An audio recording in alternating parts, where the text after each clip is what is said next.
جی شکریہ جناب اسپیکر. میں آپ کا مشکور ہوں کہ آپ نے مجھے موقع دیا. آج بجٹ کے بارے میں ڈسکشن ہو رہی ہے. سب سے پہلے تو میں مبارکباد دوں گا اپنے فائنانس منسٹر صاحب کو کہ انہوں نے پچھلا یہ چوتھا بجٹ ہے اور پچھلے 3 سالوں میں بڑی ہی محنت سے اور بڑے جذبے سے کام کر کے ملک کو کسی حد تک سٹیبلٹی کی طرف ہمارے اکنامک سٹیبلٹی جو ہے اس تک پہنچایا ہے. اس میں کوئی شک نہیں کہ ان کو اپریشیٹ کرنا چاہیے اور جو چیز ہوئی ہے اس کا ذکر کرنا چاہیے. یہ ہمارے ریزروز بڑے ہیں, ہمارا ڈیفیسٹ کم ہوا ہے, ہماری مہنگائی پچھلے 40 سال میں سب سے کم ہوئی ہے. جناب اسپیکر, میں آج کا اس فائدہ اٹھاتے ہوئے موقع سے بات یہ کرنا چاہ رہا ہوں کہ اکنامک, یہ ہمارے فائنانس منسٹر صاحب کئی بار کہہ چکے ہیں کہ چارٹر آف اکنامکس بننا چاہیے. ہم آپس میں مختلف پارٹیز یہاں بیٹھے ہیں, بہت ممبر ہمارے تمام مخلص بھی ہیں اور ہمارے ملک سے ان کی محبت بھی ہے, لیکن میں یہ محسوس کرتا ہوں کہ یہ اکنامک چارٹر میں ہم سب کو مل کے ایک فیصلہ کرنا ہے. سر, ہمارا ملک ہم سب کو محسوس کرنا چاہیے. یہ ٹھیک ہے کہ بہت محنت ہو رہی ہے, 3 سال میں بہتری ہوئی ہے, لیکن اگر میں ریجن کی اپنی ڈیولپمنٹ دیکھوں, ایک وقت تھا کہ یورپ ترقی کرنا شروع کیا, اس کے بعد امریکہ نے ترقی کرنا شروع کی, پھر ہمارے ریجن میں یہ ترقی آئی اور جاپان میں ہوئی ترقی, ایشیا میں, پھر پچھلے دنوں چائنا سے اور کوریا نے ترقی کرنا شروع کی. میں پہلی بار 1972 میں چائنا گیا. 1972 میں چائنا کا یہ حال تھا کہ ان کے زیادہ میجارٹی لوگوں کے پاؤں میں جوتا نہیں تھا, ان کے ہاں کوئی گاڑی نہیں تھی, پورے چین میں ایک کار نہیں تھی.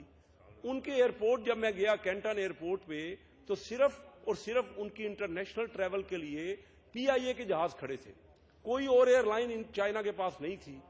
ہم نے چائنا کی دوستی امریکہ سے کرائی اور کیسنجر ہمارے یہاں سے سیکرٹ مشن سے چائنا گئے, اور بعد میں پریزیڈنٹ نکسن اور چوین لائی کی جب ملاقات ہوئی, پرائم منسٹر چوین لائی کی, تو انہوں نے کہا چوین لائی نے کہ پریزیڈنٹ نکسن کو کہ ہماری دوستی پاکستان کرا رہا ہے, اس کو نہیں بھولیے گا کہ انہوں نے ہماری دوستی کرائی ہے. میرا یہ کہنا ہے کہ سر, پوری دنیا اس وقت ترقی کرتی رہی, پہلے یورپ نے کہی, پھر امریکہ نے کہی, پھر ہمارے ریجن میں آج کل ترقی ہو رہی ہے, لیکن ہمارے ریجن میں پچھلے 3 سال میں ضرور کوششیں ہوئی ہیں اور ہم اس کو اپریشیٹ کرتے ہیں, لیکن ہمارے ریجن میں اس وقت اگر ترقی کر رہا ہے تو چائنا ترقی کر رہا ہے, جو 8% سے پچھلے 30-35 سال میں چائنا نے مسلسل 8% سے ترقی کی ہے. ہمارے ریجن میں انڈیا ترقی کر رہا ہے.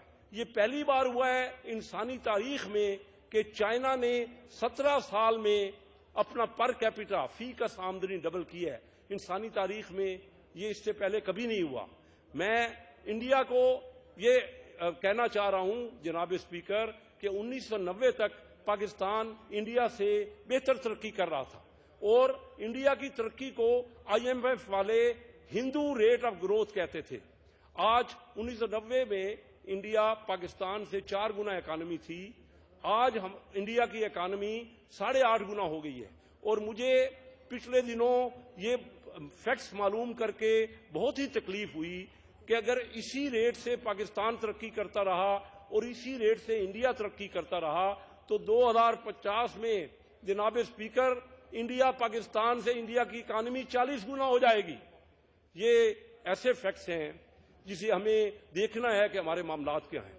ہم آپس میں چارٹر آف جو اکانومی ہے اس کو تو بنائیں, ہمارے اس میں کوئی اختلافات نہیں ہیں, پارٹی لیول اپنی جگہ پہ ہے. ہم جب وہاں بیٹھتے ہیں, ہماری اسٹینڈنگ کمیٹی ہے فائنانس کی, جب ہم مختلف پارٹیوں کے لوگ وہاں بیٹھتے ہیں, جناب اسپیکر اس وقت پاکستان خوش قسمت ہے کہ ہمارے اسپیکر, ہمارے صدر جناب ممنون صاحب ایک نہایت ہی ایسے انسان ہیں جو کہ ان کی بڑی خدمات ہیں, اور میں ان کے ساتھ 35 سال کے نہایت شریف آدمی ہیں, 35 سال سے میری ان کی ایسوسیشن ہے. یہ ہماری خوش قسمتی ہے کہ ہمارے وزیر اعظم اللہ تعالیٰ ان کو شفا دے, وہ ایک انٹرنیشنل لیول کے کیلیبر کے مدبر اور ایک بہت بڑے سیاستدان اور وہ اسٹیٹس مین ہیں. ہماری خوش قسمتی ہے جناب اسپیکر کہ آپ جیسا شخص اس کرسی پہ بیٹھا ہے جس نے اس ہاؤس کو اتنے اعلیٰ طریقے سے 3 سال چلایا ہے. جناب اسپیکر، ہمارے فائنانس منسٹر ایک دنیا کے ایک بڑے کمپیٹنٹ اکنامسٹ ہیں، اور انہوں نے بہت ہی اپنی پالیسیز کے حساب سے انہوں نے اس میں ترقی کی طرف ہمیں لے کے جا رہے ہیں ہمارے ہاں. اور میں آپ کو صرف بات یہ کرنا چاہ رہا ہوں کہ اس کے باوجود اتنے بہترین کمپیٹنٹ لوگ ہمارے اسمبلیوں میں بیٹھے ہیں. شاید اس کوالٹی کے لوگ اس سے پہلے ان ایوانوں میں کم آئے ہوں گے، کیونکہ میں جب اپنی فائنانس کمیٹی کو دیکھتا ہوں تو پیپل پارٹی کے میں اعلیٰ قسم کے آپ کو ریپرزنٹیشن بتاؤں، ڈاکٹر رفیسہ شاہ ہیں، نوید قمر صاحب ہیں اور مصطفیٰ، تینوں میرے ممبر، اور اسی طرح بڑے یہ تیاری کر کے آتے ہیں اور بڑے محنت کرتے ہیں. اسی طرح ہمارے پی ٹی آئی کے جناب اسد عمر صاحب اور جناب جہانگیر ترین صاحب، اور میری اپنی پارٹی سے نون لیگ سے میرے ساتھ فیاض صاحب بیٹھے ہیں جو کہ اس ہاؤس کے سب سے زیادہ انکم ٹیکس دینے والے ہیں. جناب پرویز ملک نہایت ہی اچھی ہمیں سجیشن دیتے ہیں، اور اسی طرح میاں منان ہیں، اور ہمارے باقی ممبران بھی بڑی ایکٹیو، ہماری لیڈی ممبران بھی. میں بات یہ کرنا چاہتا ہوں کہ ان ساری باتوں کے باوجود ہماری کمیٹی کو سر اب ہمیں کرنا کیا چاہیے. میں بات اس پہ کرنا چاہ رہا ہوں کہ ہمیں کیا کرنا چاہیے. ہمیں اپنے اختلافات کو یہاں بلا کر ضرور اختلافات کریں، سیاسی اختلافات کریں سر، لیکن چارٹر آف اکانومی پہ ہمیں ایک ہونا چاہیے سر. اس میں ہم سب کو پاکستان سے محبت ہے، ہم سب پاکستانی، اور سب، میں اپنے اپوزیشن کے بھی نمائندوں کو سمجھتا ہوں کہ بہترین وہ طریقے سے ملک کی محبت چاہتے ہیں، لیکن ہم کیوں ان معاملات میں اڑ گئے ہیں. دیکھیے، اگر ہماری نیشنلائز جو کارپوریشنیں ہیں 400 سے 500 ارب روپے سالانہ نقصان کر رہی ہیں، اور اگر ہم بیٹھ کر سب مل کر اگر ہم نے ان کی تنخواہیں دینی ہیں اور مل بھی نہیں چلنی، تو سر کوئی بھی ادارہ کامیاب نہیں ہو سکتا. اگر ہم سب مل کے یہ سوچ لیں، یہ ہمارے مسلم لیگ کے مینیفیسٹو میں بھی ہے کہ ہم ان کو، جو ادارے ہیں ان کو وائبل کریں گے.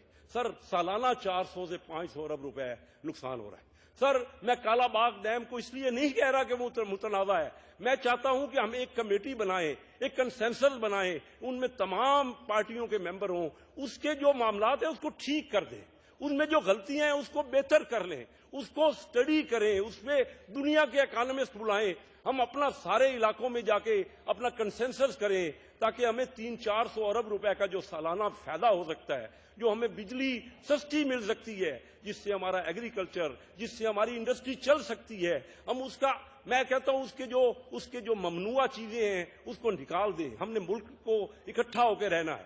میرا تعلق کراچی سے بھی ہے جو سندھ کا حصہ ہے، اور میں الیکٹ ہوا ہوں پنجاب سے. میں آپ کو جناب اسپیکر بتاؤں کہ ہم ان لوگوں کا، اتنے بہترین لوگ جو ہیں، ان کا فائدہ کیوں نہیں لے رہے.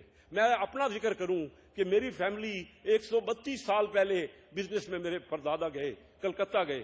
ہمارا پارٹیشن سے پہلے مدراس، کلکتہ، آگرہ اور کراچی میں بزنس تھا. میں جناب اسپیکر کہنا یہ چاہتا ہوں، کوئی میں اپنی بڑی باتیں نہیں کرنا چاہ رہا، میں یہ کہہ رہا ہوں کہ ہم سب جو کمپیٹنٹ لوگ ہیں، جو ہمارے ایگریکلچر کے اسپیشلسٹ ہیں، جو ہمارے اکانومی کے، یہ سارے لوگ ایک ایک جگہ سے بہت معاملات کو سمجھتے ہیں، ہم ان کا فائدہ کیوں نہیں لے رہے. سر ہماری کمیٹیاں وہ کام نہیں کر رہی جو کمیٹیاں، تو اس اسمبلی کی کمیٹیوں کو کام کرنا چاہیے. جناب اسپیکر، مجھے آپ نے بڑی اہم پوزیشن دی ہے، میں آپ کا مشکور ہوں.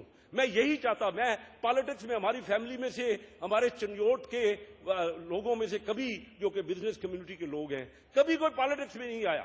سر میں پالیٹکس میں اس لیے آیا، پہلے میں کراچی چیمبر کا، آج 1985 میں جب میں نے الیکشن لڑا تو ہائیسٹ نمبر آف ووٹ لیے. آج تک وہ ووٹ لوگوں نے اس پیار سے مجھے دیے. میں یہ چاہ رہا ہوں کہ جو نو ہاؤ ہم نے لیا ہے، ہم پالیٹکس میں کیوں آیا، میں یہ سمجھتا تھا جب میں نے دنیا کے دوسرے ممالک کو دیکھا، جب میں سنگاپور کو میں نے دیکھا، ایک ٹائنی جزیرہ، ایک چھوٹا سا ملک، سر اس نے جس طرح ترقی کی، اور اس ترقی کی وجہ کیا تھی کہ انہوں نے اپنی بیوروکریسی کو بہترین کر دیا.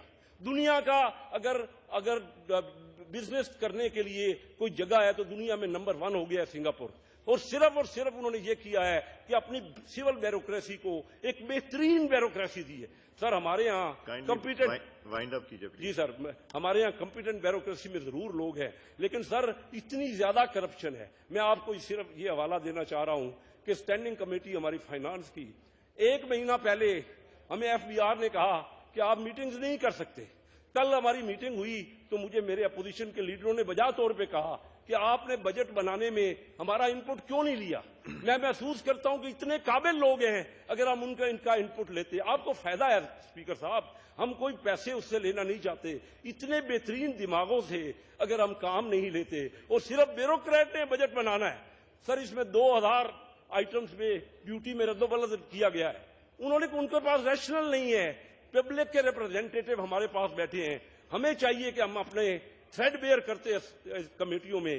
آج جب ہم سر میں آپ کی توجہ یہ چاہ رہا ہوں کیونکہ یہ آپ سے منسلک ہے اور یہ ملک کی بہتری کی بات میں کر رہا ہوں. سر آج جب ہم نے میٹنگ کی تو تب بھی ہمارے فائنانس کے لوگ ہم سے خوش نہیں ہیں.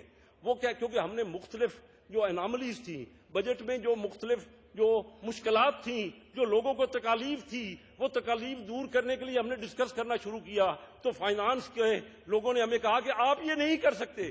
سر ووٹ اس اسمبلی نے دینا ہے, پاس بجٹ اس اسمبلی نے کرنا ہے, یہاں صرف ہاتھ نہیں کھڑا کرنا. مجھے فائنانس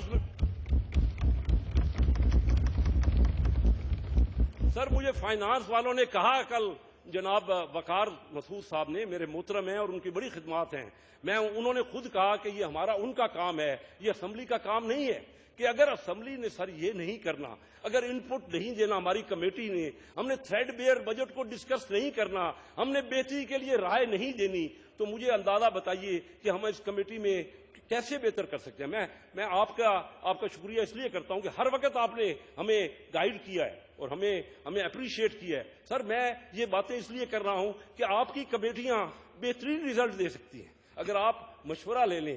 اتنے کمپیٹنٹ لوگ آپ کو بغیر کسی چارجز کے اویلیبل ہیں, اور ہم ان سے مشورہ اگر نہیں لیں گے, ملک سر ہمارا کیوں پیچھے رہ گیا. سر ہمیں سوچنا پڑے گا کہ بیوروکریسی آج جو ریونیو ہے, میں ختم کر رہا ہوں اپنی بات کو. سر آج ہمارا ریونیو 3100 ارب روپے ہے. اس میں کوئی شک نہیں کہ پچھلے 3 سالوں میں ریونیو, جب ہماری حکومت شروع ہوئی تو ریونیو 1950 ارب تھا, آج 3100 ارب. بہت بڑا کارنامہ ہے. میں جناب اسحاق ڈار صاحب کو اور ان کی ٹیم کو میں مبارکباد دیتا ہوں کہ بہت بڑا کام کیا. لیکن سر یہ ریونیو اگر انڈیا کی GDP کے ریشو جتنا ہوتا تو 5000 ارب ہو سکتا ہے, تو ہم 5 سے 6000 ارب لے سکتے ہیں. اوپر FBR میں بہت کمپیٹنٹ لوگ بیٹھے ہیں, لیکن سر ہر ادارہ نیچے, میں آپ کو یقین کے ساتھ کہتا ہوں کیونکہ میرا اپنا 50 سال کا بزنس ہے, میں خود کرتا ہوں, میں آپ کو بالکل یقین سے کہتا ہوں کہ ہر جگہ انڈر دا ٹیبل سر کام ہوتا ہے. کسی کا کام بہت کم میرٹ پہ ہوتا ہے.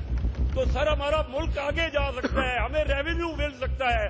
آپ اسی کمیٹی کے ذمہ لگائیں اور یہ آپ وہ کو سجیشن دے کے آپ کا ریونیو بڑھا سکتے ہیں, تاکہ آپ ایجوکیشن پہ, سر ہمارے ایجوکیشن کا ہماری مسلم لیگ کا مینیفیسٹو ہے کہ 4% GDP کا ہم لگائیں گے. 4% کا مطلب کیا ہے؟ انڈیا تقریباً 4% لگا رہا ہے, تو اگر 4% کا مطلب یہ ہے کہ ہم تقریباً 1200 ارب روپے اس پہ ہمارا ایجوکیشن پہ لگنا چاہیے. ابھی اس وقت 2% کے قریب ہے, 600 ارب روپے. تو بس میں سر آپ کا بڑا مشکور ہوں, آپ نے مجھے بڑا موقع دیا. میں چاہ رہا ہوں کہ کنسنسس سے ایک چارٹر آف جو اکنامک ایشوز پہ کنسنسس ہو, اور یہ تمام معاملات جو ہم نقصان کر رہے ہیں سر اس کو ٹھیک کیا جائے. بہت بہت شکریہ.